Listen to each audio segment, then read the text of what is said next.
François Gueuse, je suis intervenant dans le cadre du Master Management des ressources humaines de Lille, également président du réseau des 3e cycles RH français qui s'appelle Référence RH et qui réunit une quarantaine de formations de 3e cycle, master et master spécialisés au niveau français, et directeur de la recherche d'une petite société qui s'appelle Open2Job et qui est spécialisée dans l'audit du climat social.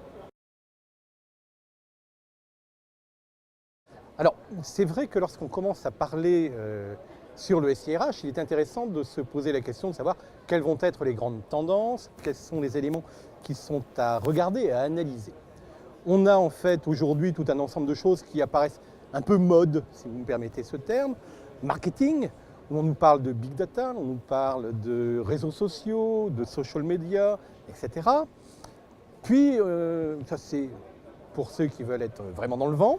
Et puis on a aussi des choses qui apparaissent, où le marché l'a fortement progressé ces dernières années, qui est celui du talent management, donc tout ce qui est le management des talents, qui est en fait bien souvent une gestion des compétences améliorées, si vous m'en permettez,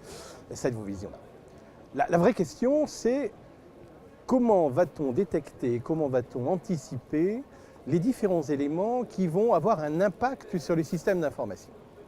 Aujourd'hui, au-delà des discours marketing, il est intéressant de voir quels sont les grands enjeux auxquels nous allons être confrontés. Et si l'on prend un exemple tout simple, qui est celui que vous citiez, qui est celui des risques psychosociaux, mais de manière plus large, celui de la santé au travail, regardons simplement les problématiques liées à la mise en place de la réglementation sur la pénibilité au travail. D'un côté, nous allons devoir suivre tout un ensemble d'informations sur la pénibilité des postes, les postes que nous avons occupés au long de notre carrière, et en fait tout un ensemble de nouvelles informations auxquelles